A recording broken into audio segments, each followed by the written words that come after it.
सध्या सुरू असलेल्या पावसाळी अधिवेशनामध्ये आमदार यशवंत माने यांनी मराठा समाजाच्या आरक्षणासंदर्भातील सगळे सोयरेचा निर्णय लवकर मार्गी लावावा, तसेच धनगर समाजाचा देखील एसटी प्रवर्गात समावेश करण्याची मागणी मान्य करावी, तसेच मुस्लिम समाज बांधवांना 5% आरक्षण दिले त्या समाजाच्या मुलांना शिक्षणामध्ये व नोकरीमध्ये सामावून घेण्याचा निर्णय घ्यावा, तसेच कैकाडी समाजाच्या क्षत्रिय बंधनाच्या उठवण्याचा प्रस्ताव प्रलंबित आहे तो देखील मार्गी लावण्याची मागणी अधिवेशनात लावून धरल्यामुळे संपूर्ण मराठा समाज, धनगर समाज आणि मुस्लिम समाज, कैकाडी समाजामधील कार्यकर्त्यांमध्ये आनंद पसरलाय। योग्य आणि वास्तव प्रश्नावर बोलणारे आमदार सध्या दुर्मिळ असले तरी मोहोळच्या आमदारांनी मात्र हा विषय सभागृहामध्ये मांडल्याने इतर आमदारांनी हा प्रश्न लावून धरण्याची मागणी होत आहे। मी अंतिम आठवडा प्रस्तावावरती बोलण्यास उभा आहे।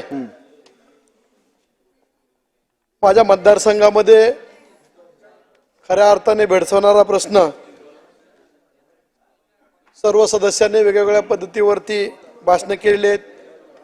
मी अर्थसंकल्पावरती काय बोलणार नाही, जे आहे ते अर्थसंकल्प चांगल्या प्रकारे मांडलेला आहे।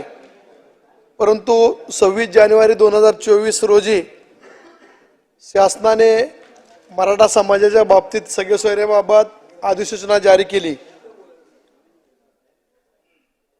परंतु पाठीमागील कालावधीपासून अजून कुठल्याही प्रकारे त्याच्यावरची तोडगा निघत नसल्यामुळे मंत्री महोदय ते पुढे एक पाठीमागे गाडी घेऊन प्रत्येक मतदारसंघामध्ये फिरत असतात स्वतःच्या गावोगावी। परंतु माझ्या मतदारसंघामध्ये अंकुल एक गाव आहे, विरवडे गाव आहे, वडवळ गाव आहे।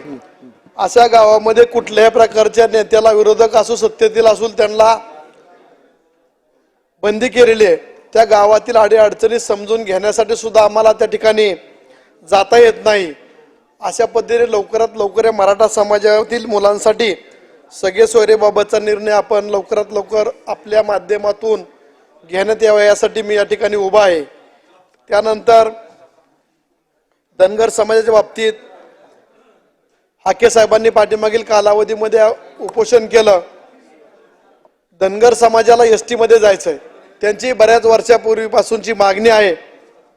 त्याही मागणीचा आपण सहानुभूतीपूर्वक आपण विचार करावा आणि त्याही समाजाला न्याय देण्याचा आपण प्रयत्न करावा।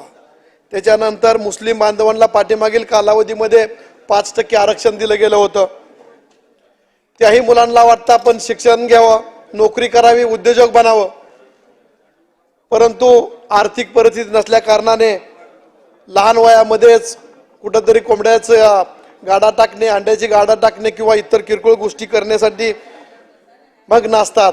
त्याही मुलांना आपण आपल्या बरोबरीने शिक्षण देण्यासाठी किंवा नोकरीमध्ये सामावून घेण्यासाठी आपण प्रयत्न करावा।